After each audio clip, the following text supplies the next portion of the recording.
Hare Krishna. So we're reading from 4th canto, chapter 9, verse 17 of Srimad Bhagavatam. What is it about? It's a prayer of Dhruva Maharaj. So Dhruva Maharaj, when he saw the Lord, he prayed to the Lord in 12 verses. So this is the 12th of the 12 verses. So verse number 17.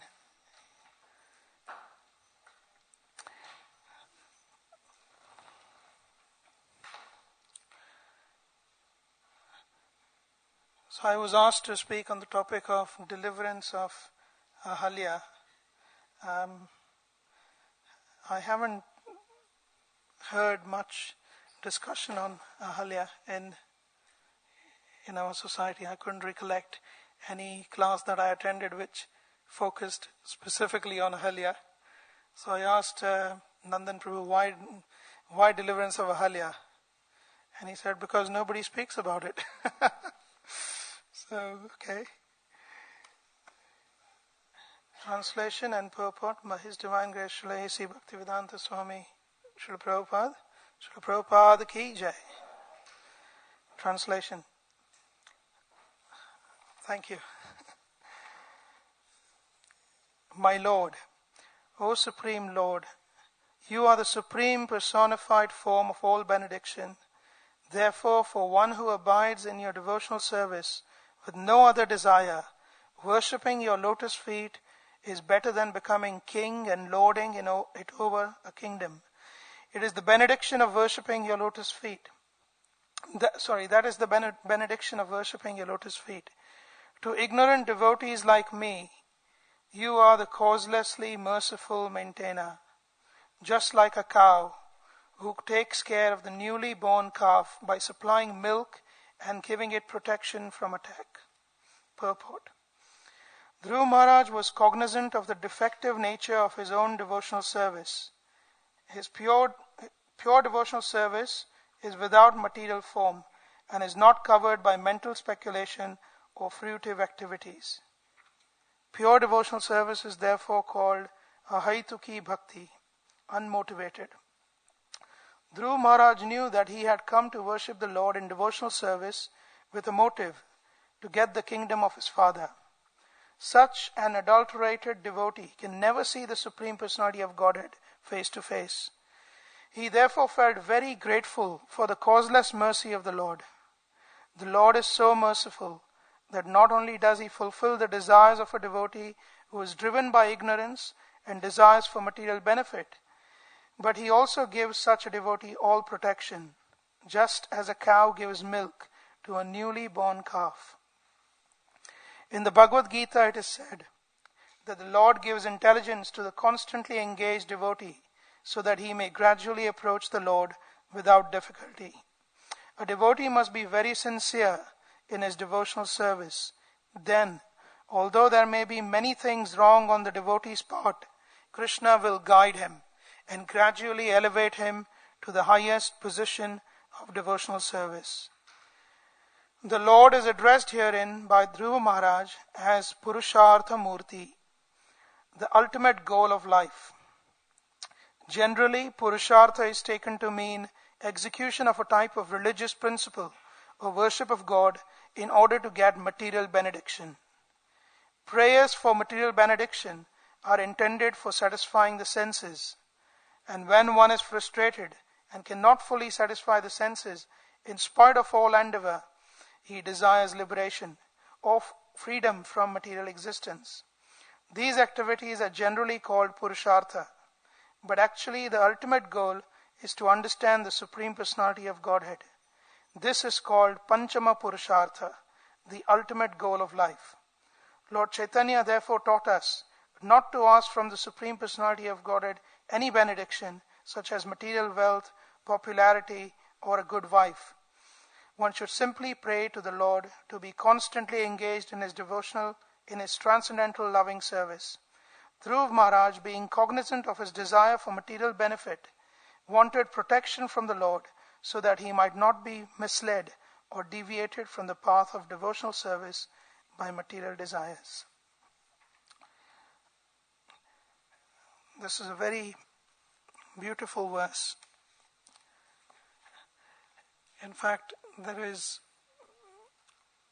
only one other verse in Srimad Bhagavatam that matches or comes close to this verse in terms of identifying the nature of Krishna, the nature of Lord. This verse identifies what is the nature of the Lord. So the topic I was given was the deliverance of Ahilya. So we'll come to this verse towards the end of our discussion, because this verse reveals the conclusion of the discussion we're going to have around Ahilya. So, how many of us here have heard about Ahilya?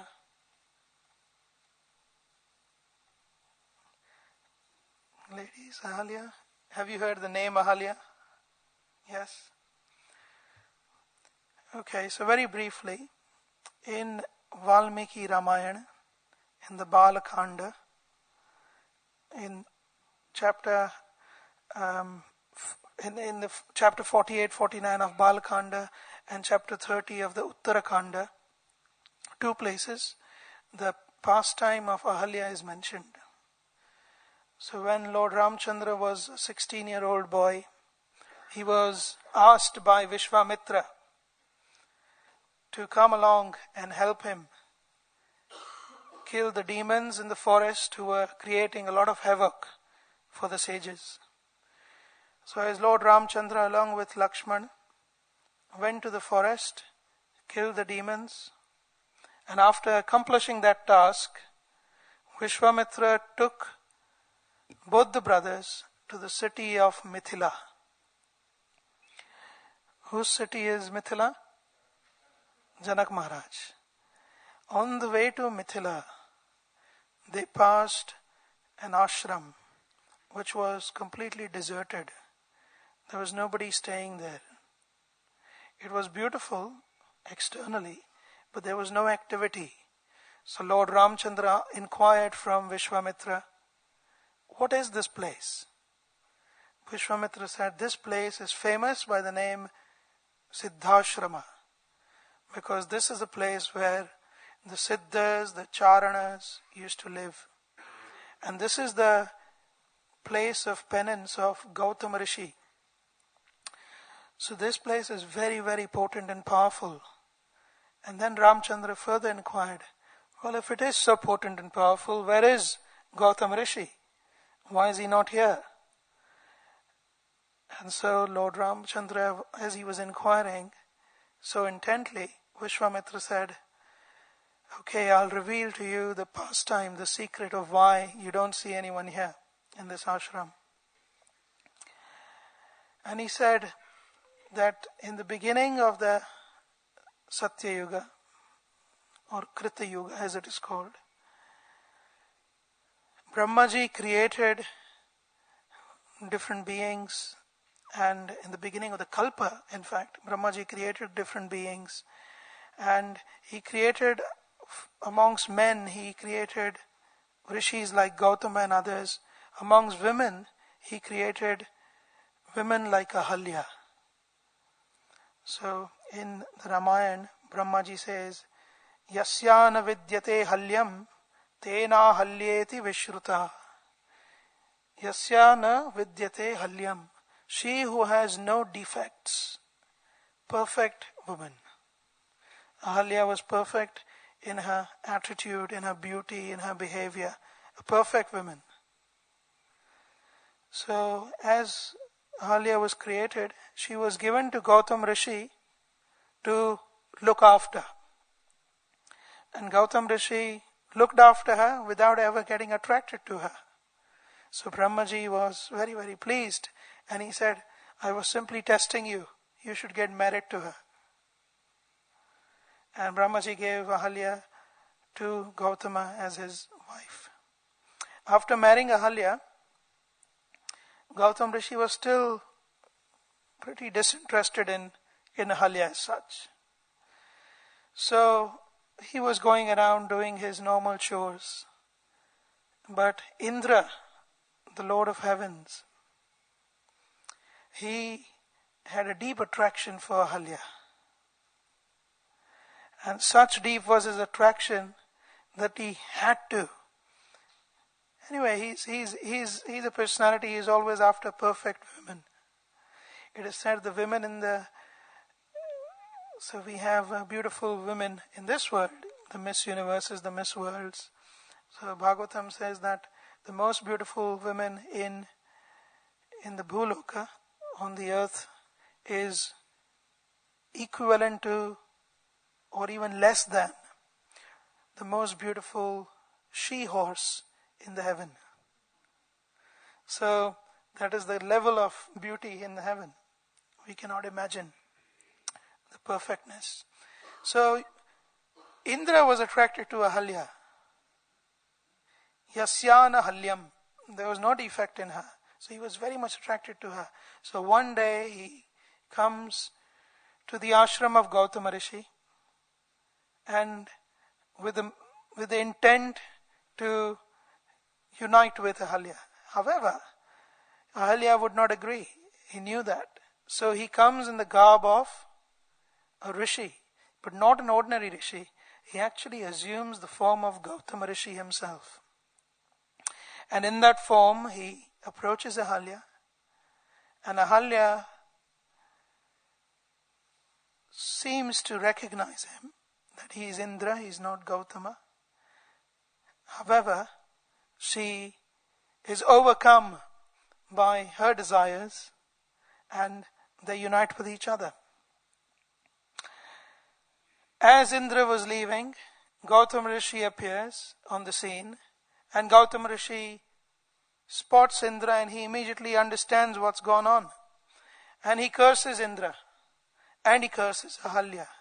He curses Ahilya to become a stone. Why does he curse Ahilya to become a stone? Because as prayashchitta for such an abominable act, Ahilya, to regain her stature, would have to perform austerity. And Gautama Rishi says, I curse you to become a stone so that you can live only on air, no food. And you can live unseen, so nobody, you think you're the most attractive. But how about you become a stone? How attractive is a stone? So, you become a stone. And you remain there in the ashram. And then Ahilya says, well, my lord, it wasn't just my fault. It was me who was being tricked by Indra. So please give me some means of redemption. So Gautama Rishi says, I shall give you this boon, that when Lord Ramchandra, the son of Dashrath, passes by this forest, at that time, through his mercy, you shall regain your form. And then when Lord Ramchandra is passing by after this pastime, when Vishwamitra tells this to Ramchandra, Ramchandra simply glances. I mean, in popular Hindu culture, they think Ramchandra actually put his feet on the stone. But actually in Valmiki Ramayana it says, he simply glanced at the stone. The Lord's glance is sufficient. The Lord doesn't need to touch. His glance is all powerful. So the Lord simply glances, and Ahilya regains her form. And then she serves the Lord. And the Lord proceeds further.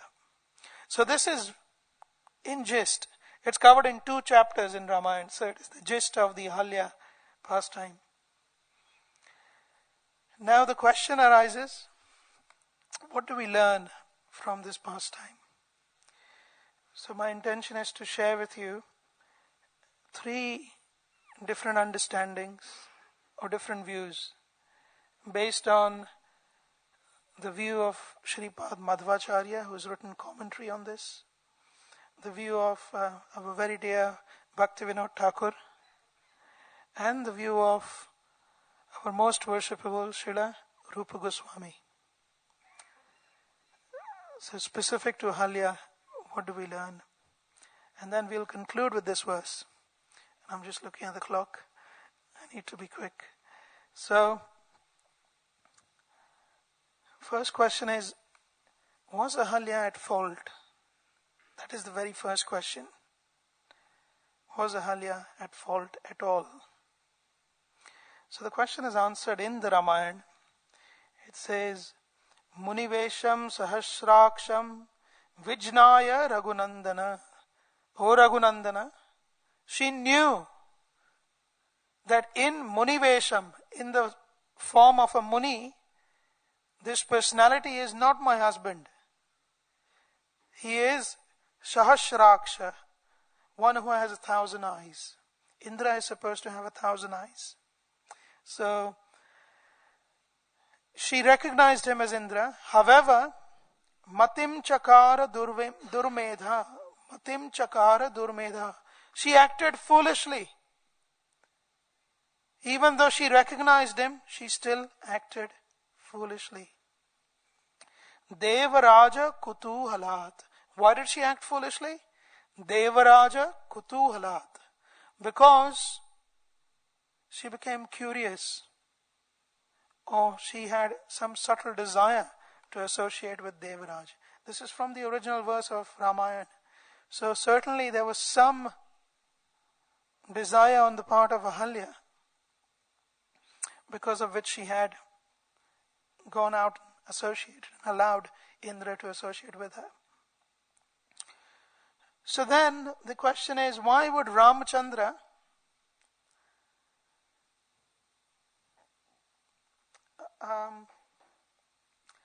in one place, now I can't recollect where, in one place Kaikeyi is saying, I think before Ramchandra goes to Vanvas, Kaikeyi says that Ramchandra's character is so spotless.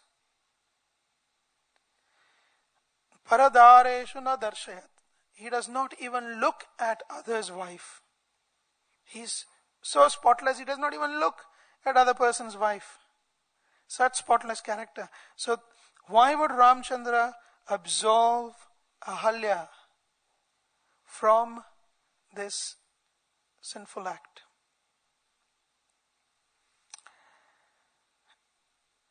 And to answer that question, we first turn to Madhvacharya. So Sripad Madhvacharya has written a commentary on the Mahabharata called Mahabharata Tatparya Nirnaya. Actually, the entire Ramayana is summarized in Srimad Bhagavatam 9th canto, but also in Mahabharata, in the section called Ramopakyanam, Ramasya Upakyanam, the pastime of Ramachandra. So Madhvacharya comments. So he writes this verse. He gives 4 reasons why.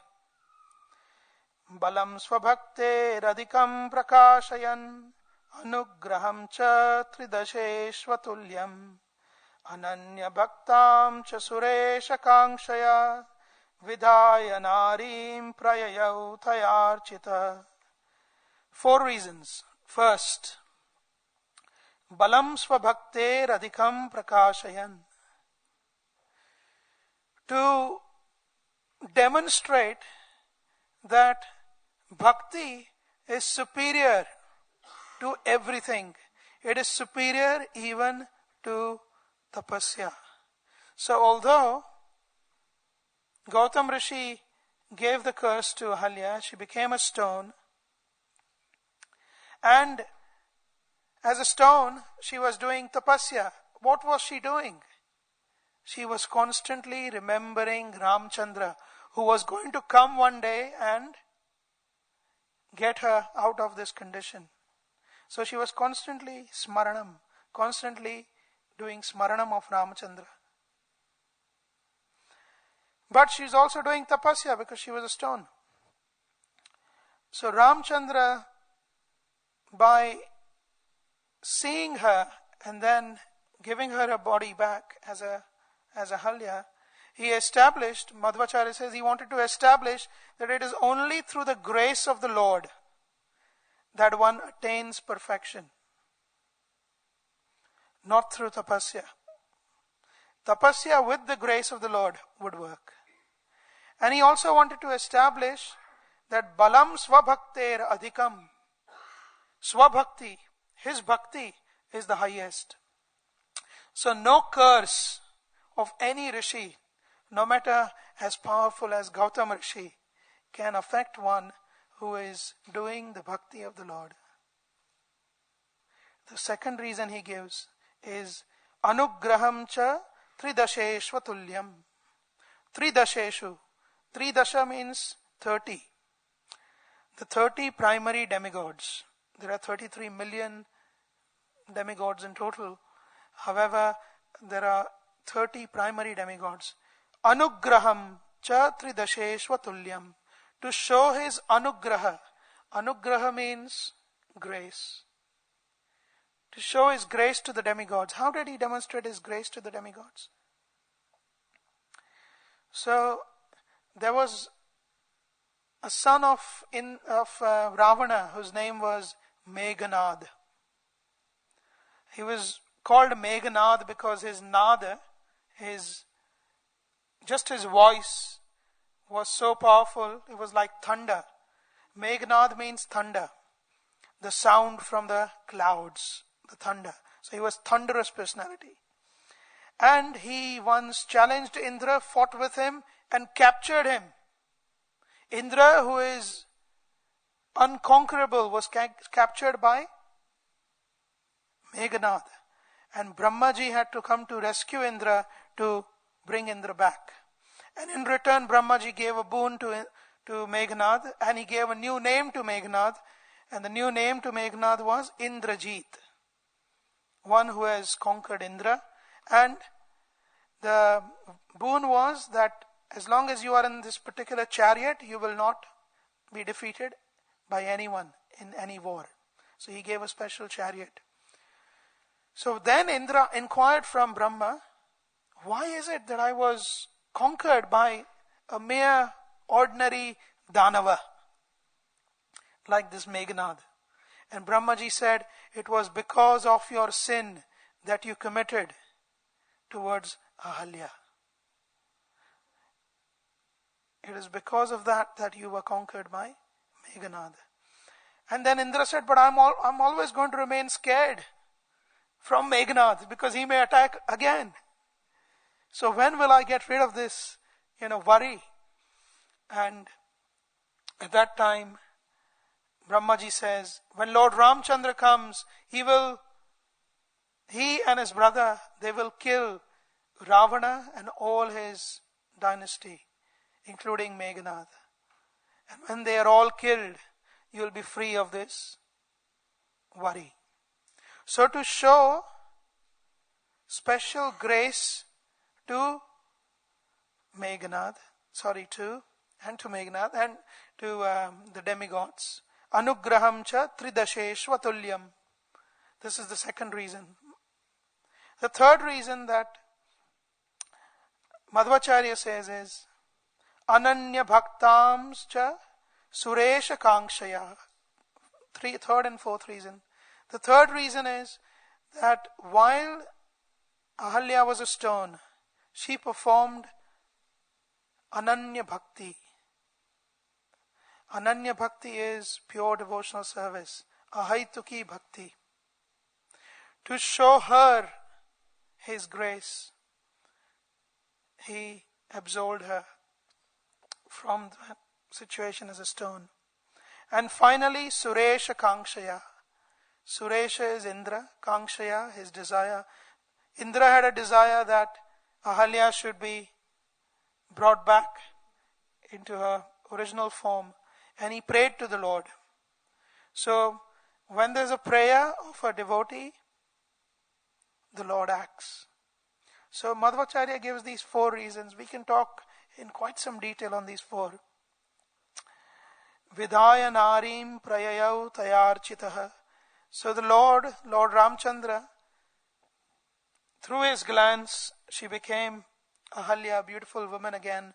And then he proceeded, after being architaha, after being worshipped by Ahilya.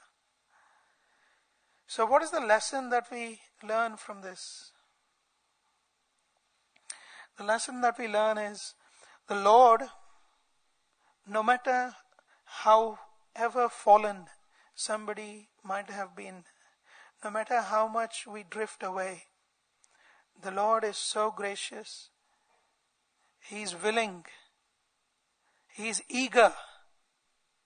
He is eager to shower His grace on us, to bring us back.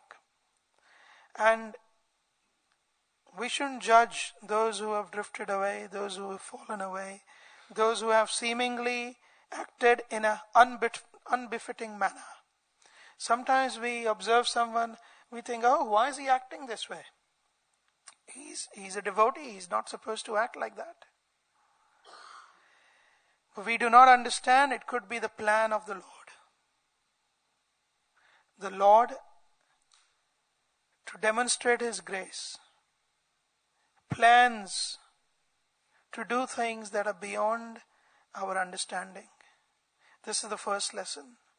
When we observe things that we do not think are necessarily within our capability to grasp, it is not because something is wrong, but probably because it is the plan of the Lord. Just like so Madhvacharya in summary is saying, this was simply the plan of the Lord. It was the Lord who in the heart of Indra made Indra act in that way so that he could then come and destroy the Danavas. It was the Lord who made Ahilya act in that way so that she could perform Ananya Bhakti and she could become an example for the others. So it was the Lord's plan ultimately to have this pastime.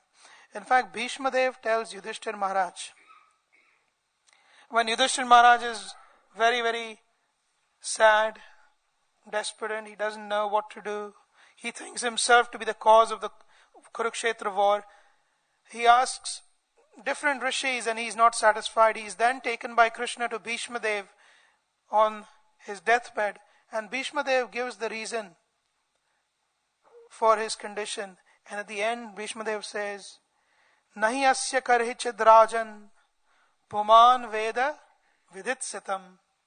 Nahi asya, of this Lord, asya. This word is very interesting, asya. Asya means his. His when you are pointing at someone. So Bhishma Dev is lying on the bed of arrows, he's pointing at Krishna. Asya, this man. Krishna, who's standing right there. Nahi asya karhichit rajan. O king, it is not possible ever. Puman veda vidit sitam. For human beings, or anyone for that matter, it is not possible to understand Veda Vidhit Sitam, to understand the plan of the Lord. It's impossible to understand the plan of the Lord. This is the first lesson. We then quickly move at the second one, which is from Bhaktivinoda Thakur's Jaiva Dharma, chapter 16, part 4. So Bhaktivinoda Thakur says that actually, and this is our philosophy, Achintya Bheda Bheda Tattva, Bheda and Abheda. So, Bhaktivinoda Thakur says that a living entity who is in this material world goes through 5 levels of consciousness. The lowest level is covered consciousness, which is Achhadita Chetana.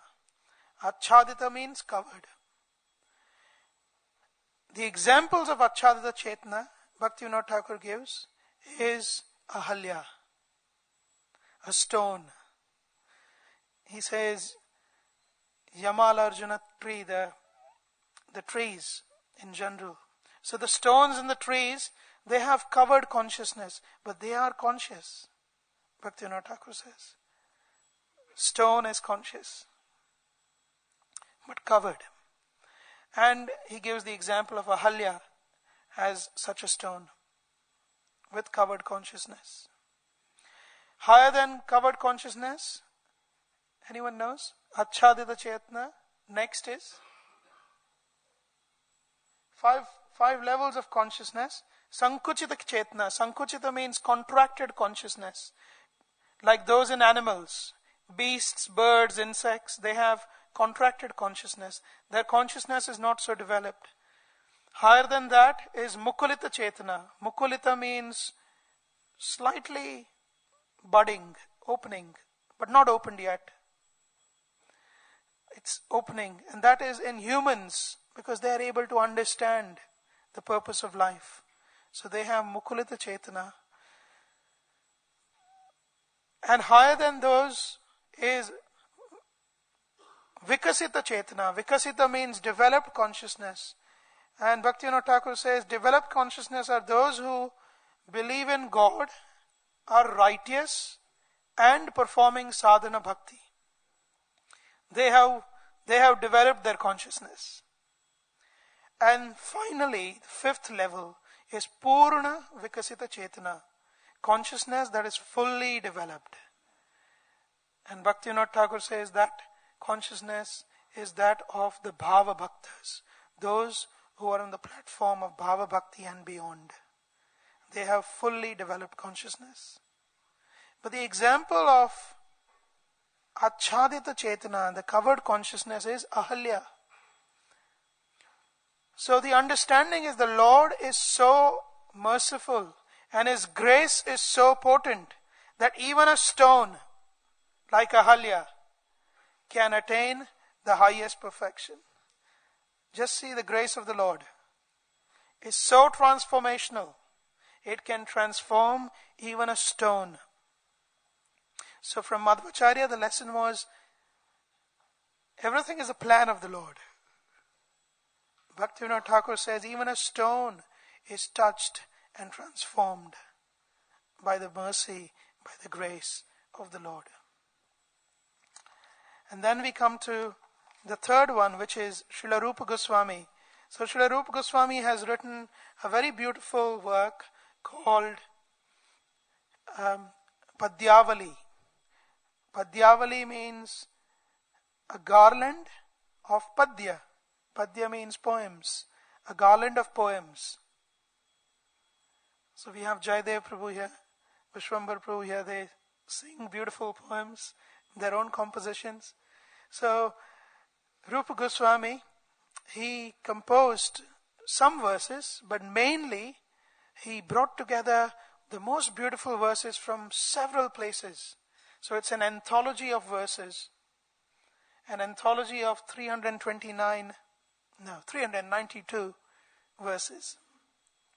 So that's Padyavali. In Padyavali, verse number 7, he speaks about what is the glory of our Lord, Shri Krishna. So the title is Shri Krishnasya Mahima. What is the glory of our Lord? And he gives a very, very beautiful verse. Very powerful verse. He says, Vatsalyad abhaya pradana samayad artarthi nirvapanad audaryad agashoshanad aganita shreya pada prapanad. Vatsalyat means through affection. First quality of the Lord, He is incredibly affectionate. Second quality of the Lord, Abhaya Pradana Samayat. When one fully surrenders to the Lord, He provides that person full immunity and fearlessness. That's His second quality. So this verse says, why should we worship Krishna and nobody else? And why is He so beautiful, so wonderful? First, His affection. Second, His providing fearlessness. Third, Artarthi Nirvapanat. Those who are miserable, He is the only one who is able to completely take away their misery. Fourth, Audaryat Agashoshanat. Fourth, Audaryat. He is the most generous. Fifth, Agashoshanat. Aga means sin. Shoshanat means dries up. He is the one who can completely dry up one's sin. Please listen carefully. This particular word, agashoshanat. And then sixth, aganita shreya pada prapanat. Aganita shreya, innumerable shreya. What is shreya?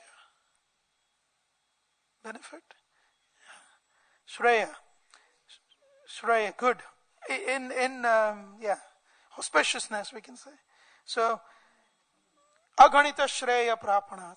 He gives innumerable auspiciousness. Now, to help us understand where the Lord has exhibited these six qualities, the verse continues. The verse says, Sevyaha Shripatir Eva Sarva Jagatam Ete Yata Shakshina. Shripati is alone to be worshipped, and this is established by Yataha Shakshina, by these Shakshis, by these examples. The six qualities I mentioned of the Lord are displayed by these six examples. So the first quality, Vatsalyat, his affection, is displayed by Prahaladascha Vibhishanascha Karirat Panchali Ahilya Dhruva. These are the six examples. Prahalad is the example of the Vatsalya, the affection of the Lord that Prahalad received. Not even the demigods, not even Brahma could face Lord Narasimhadev. Lord Narasimha, he was most affectionate to Prahlad. So he displayed this quality of affection. Abhaya Pradana, giving fearlessness. The example that Rupa Goswami gives is Vibhishanascha.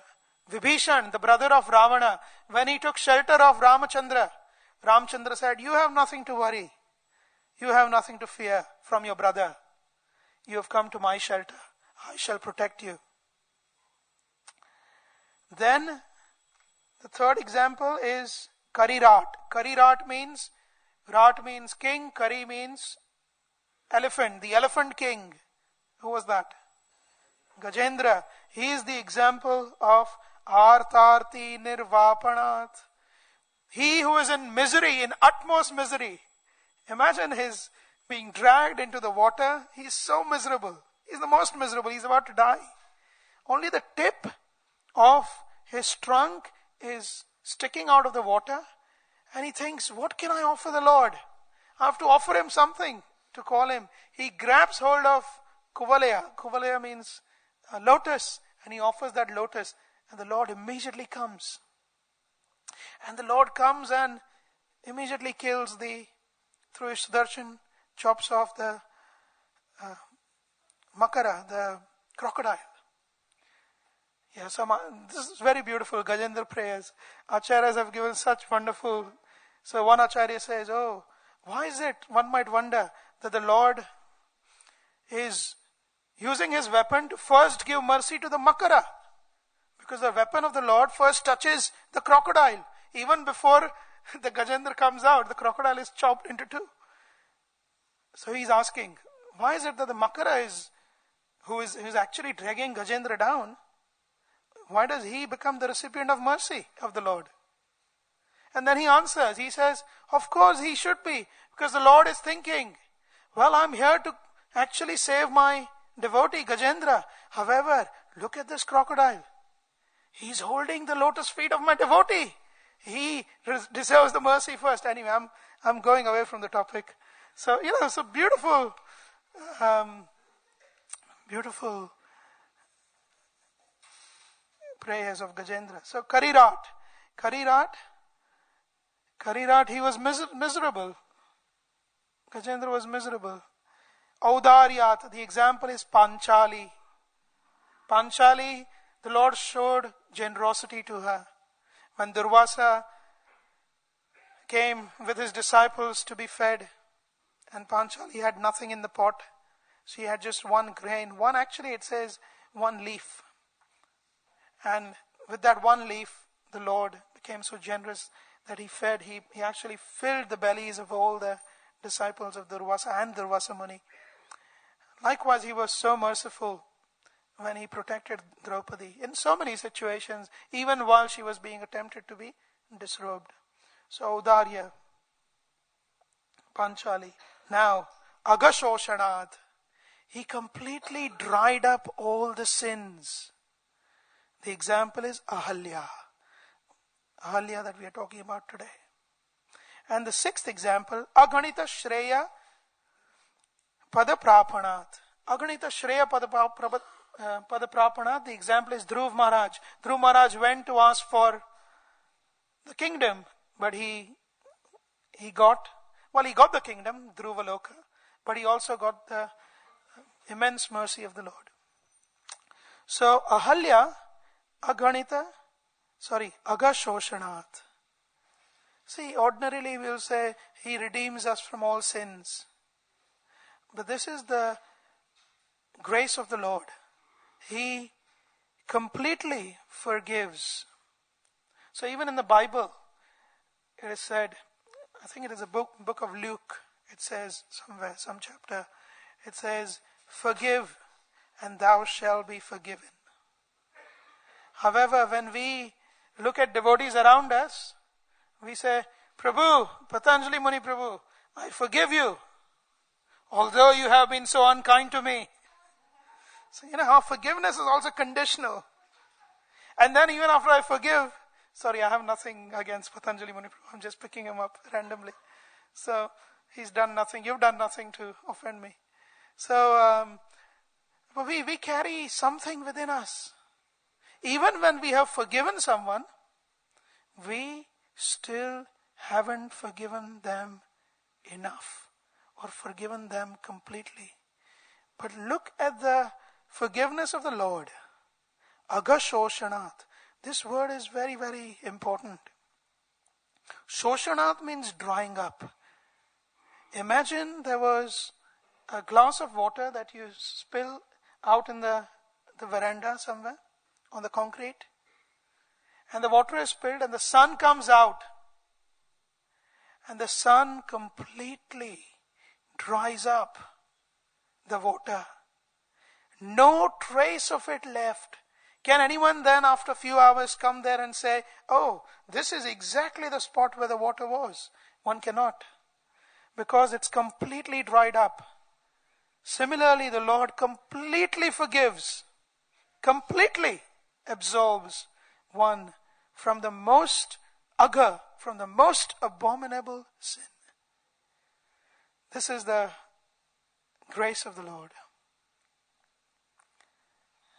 Whereas we cannot forgive truly.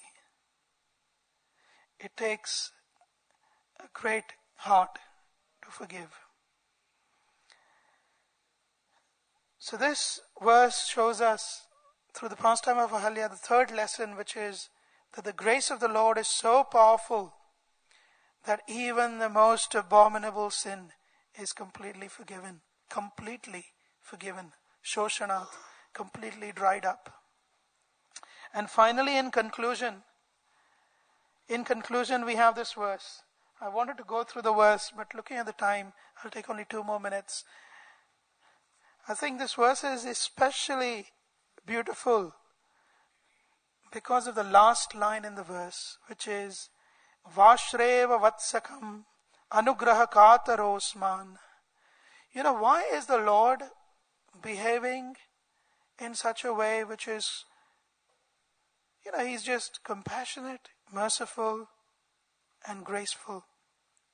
Why does He shower His grace on everyone? What is the need for the Lord to be merciful?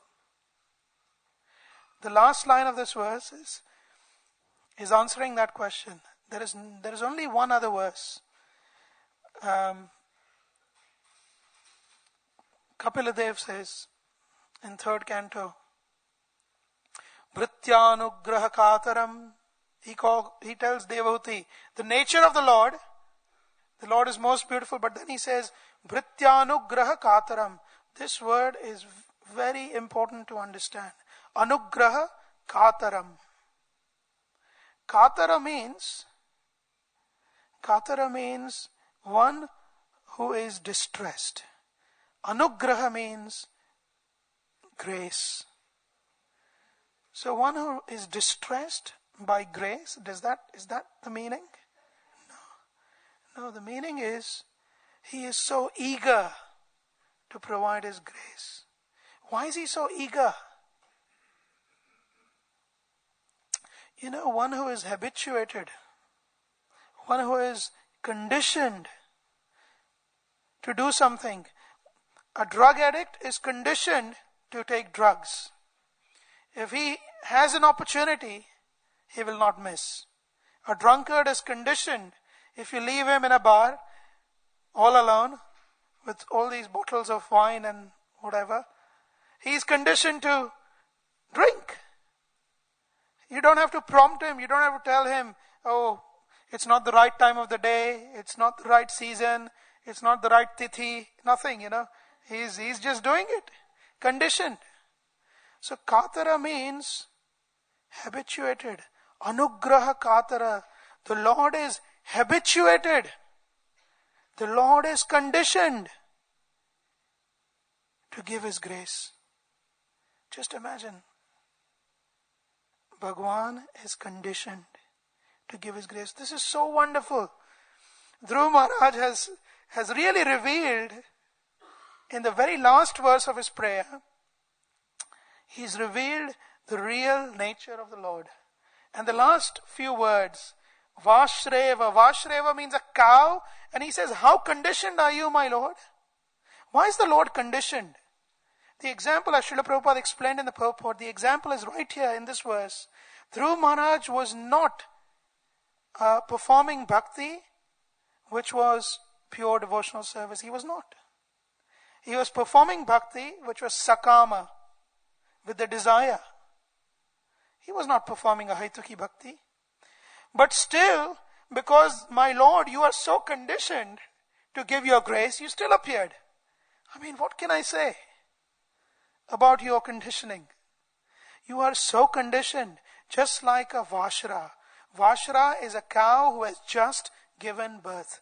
Anyone who is from Goshala will know, when a cow gives birth, immediately she's licking the calf, she's cleaning the calf up, she's sort of motivating the calf to stand up, and she gives her milk, and she protects the calf.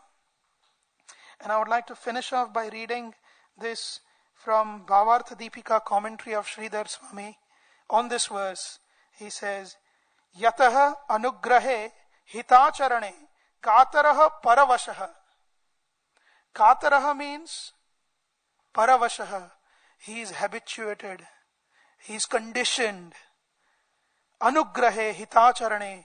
He is conditioned to do that which is best for his devotee. He is conditioned. Sridhar Swami says, Yataha anugrahe hitacharane kataraha paravashaha. He is paravashaha. He cannot, just like a drunkard cannot resist. The Lord cannot resist giving His grace.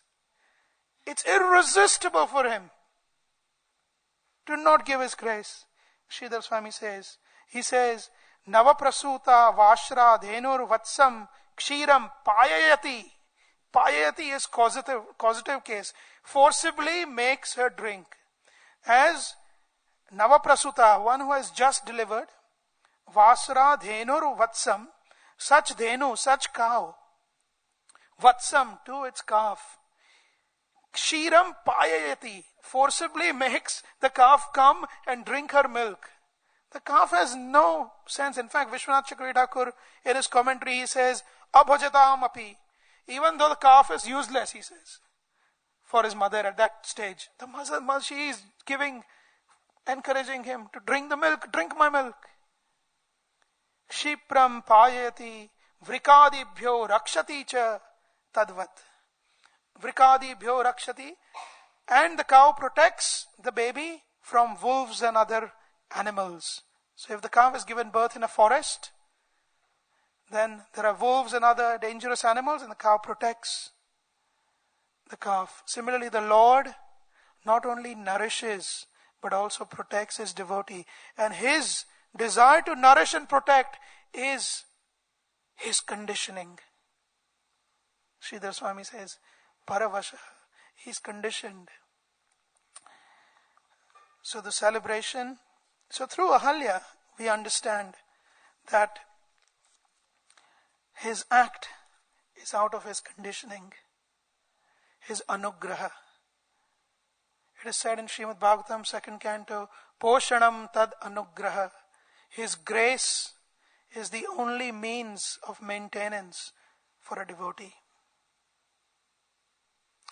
So, the celebration of Ramanavami is a celebration of this incredible grace, anugraha of the Lord. We celebrate Ramanavami tomorrow. Tomorrow is the actual Tithi of Ramanavami, is the celebration of the wonderful, habitual, in fact the Latin word habit comes from the Latin word habitus, which means condition. He's so conditioned. This is amazing. He's so conditioned. The Lord is so conditioned to give His grace. Sorry, maybe I'm repeating myself, but it is wonderful indeed.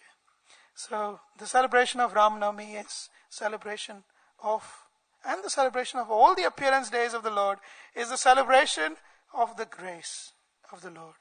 And that is what we should beg on these days. So thank you very much. I've gone over by 5 minutes. So no questions, unfortunately. Sorry.